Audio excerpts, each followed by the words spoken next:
Listen, first of all आप ये समझने की कोशिश करिए कि एंग्जाइटी है क्या। क्योंकि किसी भी समस्या का समाधान पाने के लिए सबसे पहले ये ज़रूरी होता है कि हम उस समस्या का सही स्वरूप समझें। हमें कहीं जाना है और उस गंतव्य का करेक्ट रूट हमें नहीं पता है, तो हम वहाँ कैसे पहुँचेंगे। इसी तरह से शारीरिक हो या मानसिक हो, किसी भी प्रकार की समस्या है, हमें उस समस्या का सही स्वरूप और उसका कारण जानना पड़ेगा, तभी हम उसका समाधान कर सकते हैं। एंग्जाइटी कहते हैं किसी प्रकार की अधीरता को, एक उतावलापन, एक हड़बड़ाहट, एक छटपटाहट कुछ करने की, एक बेचैनी, एक अस्थिरता, कुछ करने के लिए, कुछ पाने के लिए, कुछ होने के लिए, कुछ देखने के लिए एक बहुत ही ज़्यादा अंदर से उठने वाली, हम कह सकते हैं ये इच्छा है, ये हमारे अंदर की उठने वाली एक ऐसी इच्छा है जो हमें बेताब कर देती है कि वो चीज़ जल्दी से हो। ओके, आपको शायद सुनकर ये आज पहली बार अजीब सा लग रहा होगा, लेकिन जब आप स्वयं इस चीज़ को महसूस करेंगे, इन शब्दों को सुनने के बाद आप अपनी समस्या को बहुत बारीकी से आकलन करेंगे, तो आप पाएंगे कि बिल्कुल सच है। क्यों आपको नाना प्रकार की परिभाषाएं सुनाकर बताकर आपको भ्रमित किया जाए। बहुत सीधी, सिंपल और देसी भाषा में कहा जाए तो ये अधीरता है, बेचैनी है। अब सवाल उठता है कि हमें ये बेचैनी क्यों हो रही है, और हमें ही क्यों हो रही है। सबके साथ तो ऐसा होता नहीं। किसी को एंग्जाइटी होती है तब जब वो एग्ज़ाम देने जा रहे होता है, किसी को एंग्जाइटी होती है तब जब वो स्टेज पर अपीयर होने वाले होते हैं, किसी को एंग्जाइटी तब होती है जब उनके घर में कोई फंक्शन या प्रोग्राम होने वाला होता है या कोई गेस्ट आने वाले होते हैं। इवन कभी कभी कुछ लोगों को एंग्जाइटी तब भी हो जाती है जब वो किसी पिकनिक पर या किसी टूर पर जाने वाले होते हैं। सोचिए, एंग्जाइटी के कई सारे प्रकार हैं बेस्ड ऑन द सिचुएशन, परिस्थितियों के ऊपर निर्भर करते हुए इसके कई सारे प्रकार हो जाते हैं। पर मूल में उसका अगर स्वरूप देखा जाए तो है वो अधीरता। बस मैटर करता है, डिफ़र करते हैं केसेस में कि किसको कब किस बात से बेचैनी हो रही है। वो बेचैनी इसलिए हो रही है क्योंकि वो अस्थिरता है, अशांति आ रही है आपके अंदर। आप बेचैन हो रहे हैं, वो चीज़ पता नहीं कैसी होगी, कब होगी, होगी नहीं होगी, मुझसे होगी या नहीं होगी, वहाँ होगी या नहीं होगी। बस आप देखिए ना, इतनी छोटी सी बात है और उस छोटी सी बात का एक बहुत ही ज़्यादा अनजान रूप हमने बना लिया है। तो सबसे पहले तो हम जानें कि चीज़ क्या है, क्योंकि आप जैसे जानेंगे तो आप पाएंगे कि ये तो बहुत ही छोटी सी और बहुत ही स्टूपिड सी चीज़ है, बिल्कुल निरर्थक, जिसको हमने इतना बड़ा बना लिया है सोच सोच के, और उसकी गिरफ्त में जी कर पल कर हमने उसे बहुत बड़ा और मजबूत बनाते हैं, और हम उसके आगे कमज़ोर पड़ गए हैं। आश्चर्य की बात यह है कि इतनी छोटी सी चीज़ हम जैसे the most intelligent animal of the planet कहलाने वाले इंसान के वश से बाहर। ताज्जुब वाली बात यह है कि दुनिया में सबसे ज़्यादा परेशानी लोगों को इसी चीज़ की है, और उसके बाद नंबर आता है डिप्रेशन का। एंग्जाइटी बढ़ते बढ़ते भी इंसान की एक कंडीशन पहुंच जाती है जब वो डिप्रेशन में पहुंच सकता है। ये चीज़ अपने आप में इंटर रिलेटेड है। ख़ासकर से जब हम मानसिक समस्याओं की बात करते हैं तो कोई भी समस्या एक दूसरे से अलग नहीं है। आपका एक जो मानसिक किसी प्रकार का ऊहापोह है, वो किसी अन्य प्रकार की ऊहापोह से या उलझन से या मानसिक दुविधा से जुड़ा हुआ है। ठीक है, तो चाहे वो पैरानोया हो, स्किज़ोफ्रेनिया हो, मैनिया हो, डिप्रेशन हो, एंग्जाइटी हो, किसी भी प्रकार के मेंटल एलिमेंट्स हैं, ये सब इंटरकनेक्टेड हैं। इन सब का कनेक्शन है हमारे थॉट पैटर्न से। और एक प्रकार की समस्या फिर दूसरी प्रकार की समस्या को जन्म देने में बहुत शीघ्रता से अपना रोल अदा करती है। इसलिए हमें चाहिए कि हम अपने विचारों की प्रारूप को समझें, the pattern of the thoughts. और पैटर्न ऑफ द थॉट्स समझने के लिए, उन्हें अपने वश में लाने के लिए और अपने मन माफिक और फ़ायदेमंद विचारों का आदान प्रदान करने के लिए अपने मस्तिष्क के पटल पर फिर यहाँ भी बहुत ज़रूरी है कि हम समझें कि ये विचार क्या है।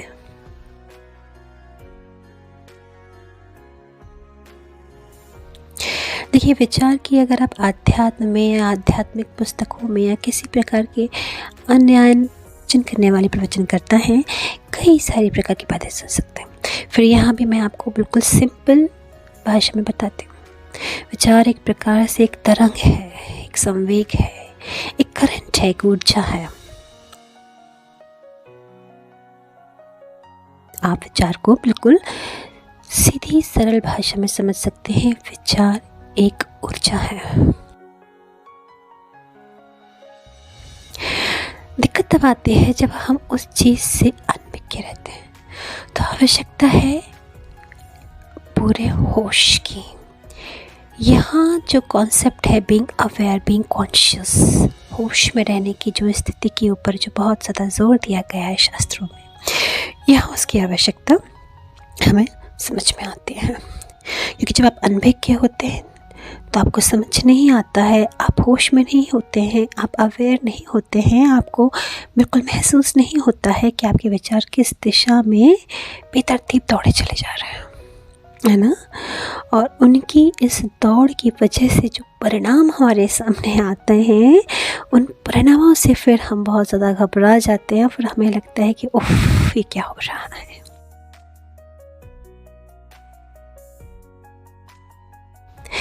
है ना।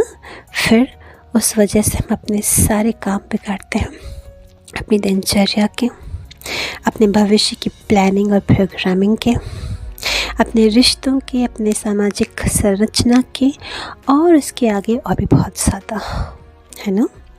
और फिर ऐसे में हम हताश हो जाते हैं, और हताशा की वजह से कभी कभी हम साइकोलॉजिस्ट या साइकियाट्रिस्ट के चक्कर लगाते हैं, और कुछ लोग तो फिर फाइनली सुसाइड भी कर लेते हैं।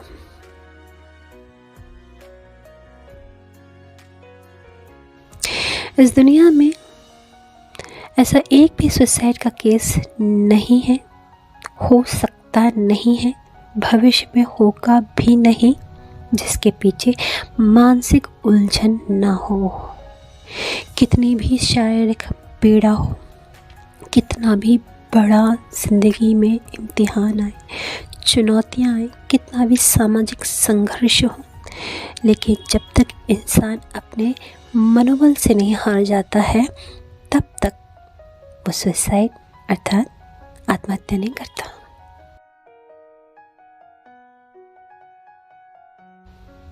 तो सोचिए, दुनिया में कितने बड़े स्तर पर आत्महत्याएं हो रही हैं, और उस सब के पीछे कारण है उनकी सोच,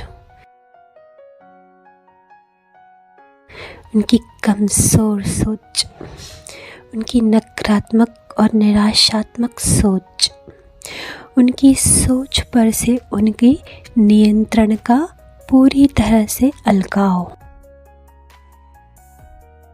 सोचिए फिर ये कितना ज़्यादा ज़रूरी है कि हम जागरूक रहें, हमें अनभिज्ञ बनकर नहीं रहना है। क्योंकि जो चीज़ महामारी के रूप में दुनिया के हर तबके में हर इंसान को अपना शिकार बना रही है, चाहे वह एजुकेटेड हो या इलिटरेट हो, चाहे वो रिच हो या पुअर हो, शिक्षित हो अशिक्षित हो, गरीब हो या अमीर हो, सब इस समस्या से परेशान हैं। और यही कारण है कि हमारे रिसर्चर्स, हमारे best ancient researchers, that is ऋषि मुनि, इन सभी ने यम नियम आसन जैसे अनेक प्रकार के प्रावधान बनाए हैं, क्योंकि बिना इन नियमों के जीवन में अनुशासन नहीं आता, और बिना अनुशासन के, बिना व्यवस्थित दिनचर्या के इन विचारों पर अंकुश लगाना, इनकी दौड़ पर नियंत्रण पाना और इन्हें नकारात्मक से सकारात्मक दिशा में ले जाना बहुत मुश्किल हो जाता है।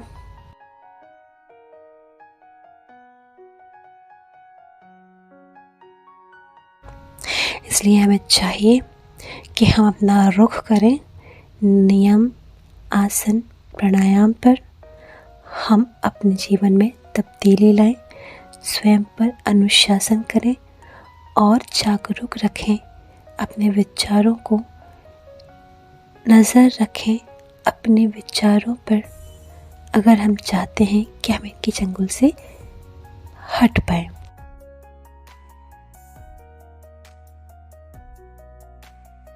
अब प्रश्न उठता है कि आखिर एंग्जाइटी क्यों इतना ज़्यादा बढ़ रही है? आखिर इसी प्रकार के विचारों का बाहुल्य क्यों है दुनिया में और लोगों के अंदर? आखिर क्यों किसी को किसी एक प्रकार की एंग्जाइटी स्पेशली बहुत ज़्यादा मात्रा में होने लग जाती है?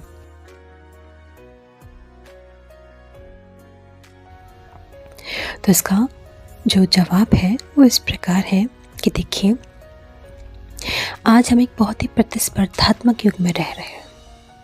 इस बात से आप दोहराए नहीं रख सकते, चाहे मैं हूँ चाहे आप, इस बात को आपको बिल्कुल पूरी तरह से स्वीकार करना पड़ेगा कि हाँ, ये प्रतिस्पर्धात्मक युग है। और चूँकि ये ऐसा युग है तो यहाँ सरवाइव करने का, सुख और शांति से जीने का समाधान ये नहीं है कि आप और भी ज़्यादा प्रतिस्पर्धात्मक हो जाएं।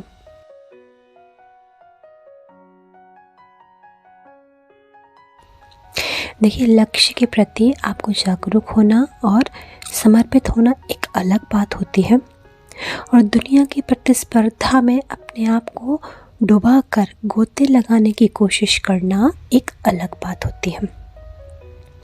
ठीक है, तो हमें चाहिए कि हम इस प्रतिस्पर्धा के अंग ना बने।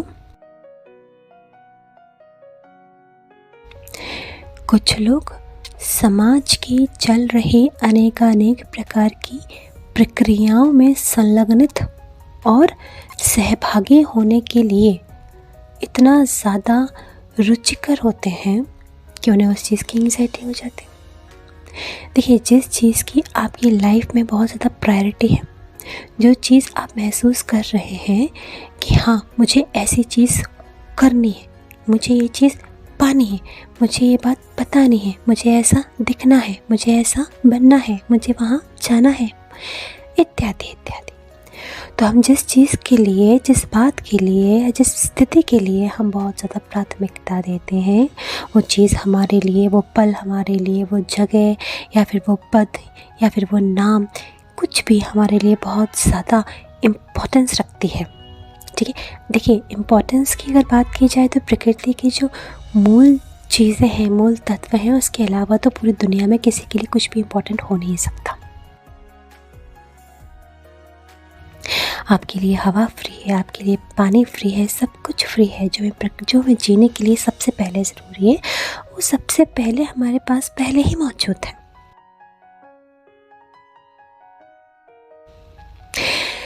लेकिन हम जानबूझकर जो मूल आवश्यकता है उनसे हटकर अन्य प्रकार की चीज़ों को प्राथमिकता खुद देते हैं, और उसे प्राथमिकता देने की वजह से ही हम बहुत ज़्यादा एंग्शियस हो जाते हैं, क्योंकि हमें वो चीज़ जल्दी पानी होती है, हमें वो चीज़ सबसे ज़्यादा पानी होती है, और हमें वो चीज़ किसी भी हाल में पानी होती है। ये जल्दी पाना, ज़्यादा पाना, किसी भी हाल में पाना, ये सबसे बड़ा कारण है एंग्जाइटी का।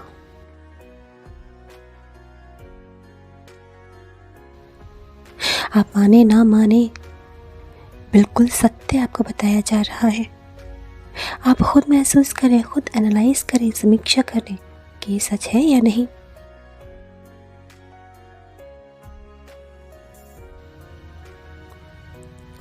अनेक अनेक प्रकार के डॉक्टर्स, साइकोलॉजिस्ट आपसे पैसा खींचते हैं, आपको दवाइयाँ देते हैं, अनेक अनेक प्रकार के आपको ट्रिक्स बताते हैं, लेकिन इस तरह की बात आपको कभी कोई नहीं बताएगा। इसलिए स्वयं को समझें, स्वयं के विचारों को समझें, अनभिज्ञता में ना जिए, जागरूक बने, प्रतिस्पर्धात्मक ना बने। जीवन की जो मूल कर्तव्य हैं, जीवन की जो मूल आवश्यकताएं हैं, उनको समझें, उन्हें पाने के लिए स्वयं को समर्पित करें, लेकिन छटपटाएं नहीं, हड़बड़ाएं नहीं, एवं पूरा भरोसा रखें स्वयं पर, समय पर, अपने कर्म पर, अपने प्रारब्ध पर, अपने पुरुषार्थ पर और इस पूरी प्रकृति, समाज और इस दुनिया को बनाने वाले पर। बहुत ज़रूरी है, क्योंकि बिल्कुल सही कहा गया है कि ईश्वर, परमात्मा, प्रकृति, समय हमें वो नहीं देता जिसकी हमें इच्छा है, हमें वो देता है जिसकी हमें आवश्यकता है। इसलिए बहुत ज़रूरी है कि हम अपनी आवश्यकताओं को ही अपना शौक़ बना लें, हम अपनी आवश्यकताओं को ही पूज्य मानें, हम अपनी आवश्यकताओं के लिए ही जितना आवश्यक है उतना काम ढंग से करें, उस काम को बहुत ज़्यादा ना बढ़ाएं। देखिए, आलसी होना, किंग कर्तव्य विमूढ़ होना, कृतज्ञ होना, कार्य के प्रति अपनी रुचि न रखना, ये अपने आप में बहुत बड़े फॉल्ट होते हैं। हम उस बारे में बात नहीं कर रहे हैं, हम उन लोगों के बारे में कर रहे हैं जो करना चाहते हैं और इतना ज़्यादा करना चाहते हैं जिस वजह से वह एंग्जाइटी के शिकार हो जाते हैं। तो हमें जीवन में संतुलन लाना है, बैलेंस लाना है, और इस बैलेंस को लाइए और आप जानेंगे कि आप बिल्कुल सही हैं, आप बिल्कुल स्वस्थ हैं, आप बिल्कुल स्थिर हैं, शांत हैं।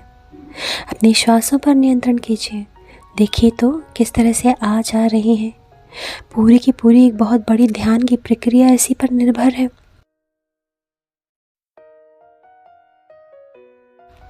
श्वासों के आने जाने को देखिए, महसूस कीजिए, उस पर अपना पूरा फोकस जमाइए। देखिए, देखते ही देखते आपके सारे प्रकार के, किसी भी प्रकार के, किसी भी दिशा के जो विचार हैं छूमंतर हो जाएंगे। तो चलिए, आज से ही हम कमर कस लेते हैं। जीवन का सबसे पहला यही लक्ष्य रखते हैं कि मैं अपना तन और मन पूरी तरह से स्वस्थ रखूँगा, स्वस्थ रखूँगी। स्वस्थ अर्थात स्वयं में स्थित। Who are you? It's not your name, it's not your identity according to your family, according to your designed temporary dreams or ambition. Rather, you are the soul.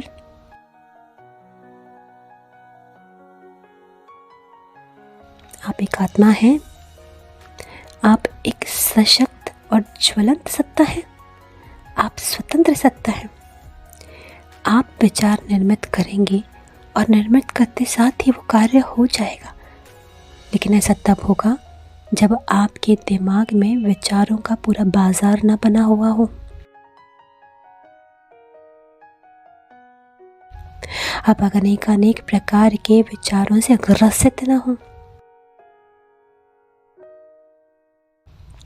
क्योंकि हम जिस चीज़ से बीमार हैं वो चीज़ हमें कोई अच्छा फल कैसे दे सकती है।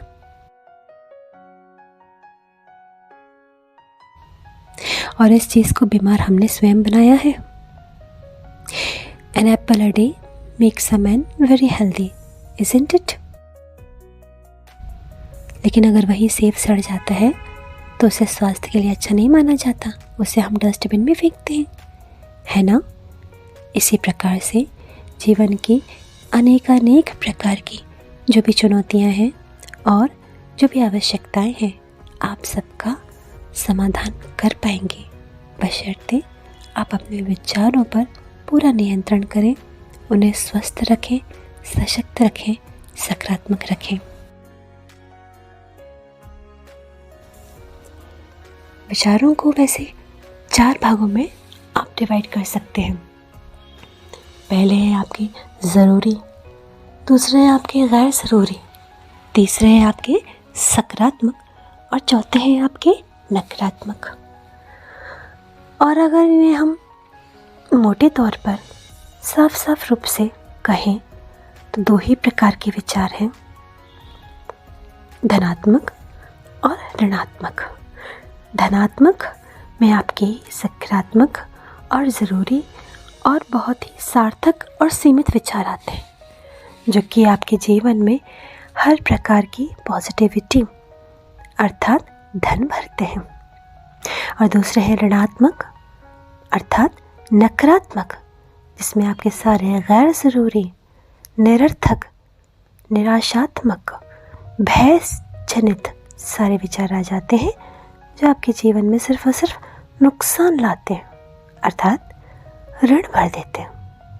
इसलिए विचारों के रूप को समझें, उसके रूप को समझते हुए, उसके भेद को समझते हुए, उसकी क्वालिटी को समझते हुए आप पाएंगे कि आप उसका नियंत्रण करने में सक्षम हैं। एक नियमित दिनचर्या बनाइए। अपने आप को ज़्यादा मत भटकाइए। जितना हो सके, जितना बन सके, स्वयं को संयम में रखें। सोशल मीडिया, जंक फूड्स, इस तरह की अनेक प्रकार की जो चीज़ें हैं जो हमारे तन और मन पर नकारात्मक प्रभाव डालती हैं, उनसे दूर रहिए।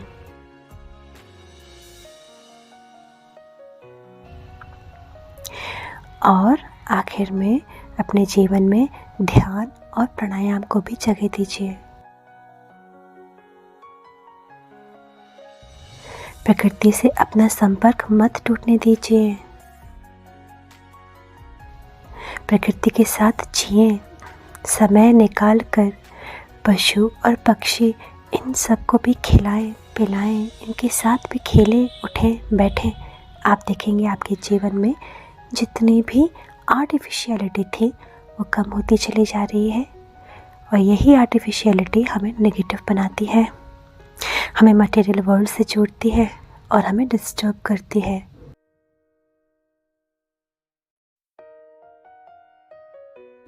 हमें चाहिए कि हम प्रकृति से जुड़ें, ओरिजिनलिटी से जुड़ें। वो ओरिजिनलिटी चाहे बाहर की हो प्रकृति के रूप में, चाहे अंदर की ओर हो हमारी आत्मा के रूप में। B original and your original nature is very peaceful, powerful. You are yourself a bliss.